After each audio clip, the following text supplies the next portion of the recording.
if you want to cook African stew, we have to take some ingredients that don't seem good. We take the onion itself, and if you just ate the onion, your eyes will water, and boy, you will have a breath in your mouth. Amen. We take some pepper, and if you just ate the pepper like that, you probably will be running up and down, your head on fire and smoke coming out of your ears. We take some salt, that if you took the salt and put it in your mouth immediately, you spit it out immediately. We take some oil, and oh God, what kind of consistency is that, where you're trying to drink that but you can't go down. And we take some tomato, and we take some tomato and spices. But let me tell you, if you take each one by one, it tastes ugly. But when you take the tomato, the onions and the pepper, and you put it in the blender and you cause it to become a puree, I don't know who under the sound of my voice, God is put you in the blender and you feel like you are being osterized, and you feel like all of a sudden everything about you is being chopped in different pieces, and you can't even tell what's going on. You're just getting ready to be tasty stew that God is going to bless you with. I don't know if you hear me what I'm saying, but after that, you take the oil, you put the tomatoes, the pepper and the onion on the pot, and then you add all the spices, but the consistency is still awkward, and until the heat comes on, it's not going to blend. The right thing is not going to come through. I don't know who I'm talking to this Sunday morning. It seems like the heat has been turned up against you, and it seems like this fire is more than you can bear.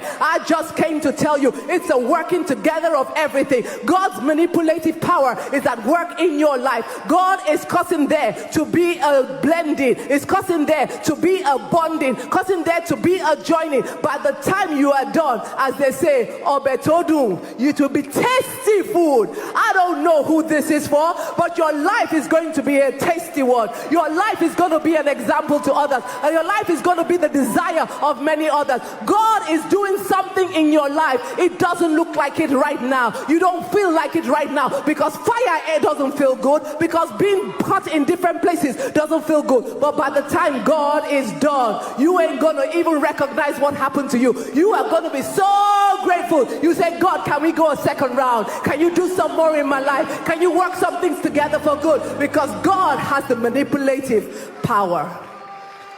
Amen.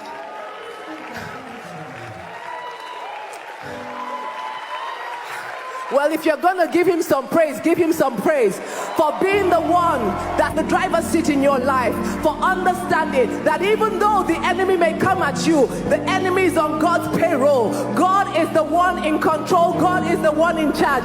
Is working everything together for good. You are a star, and you are going to shine bright. You are God's work in progress, and you are going to be surprised with what God has done. You are going to be the envy of many. Amen. It in your life, for understanding that even though the enemy may come at you, the enemy is on God's payroll. God is the one in control. God is the one in charge. Is working everything together for good. You are a star, and you are going to shine bright. You are God's work in progress, and you are going to be surprised with what God has done. You are going to be the envy of many. Amen.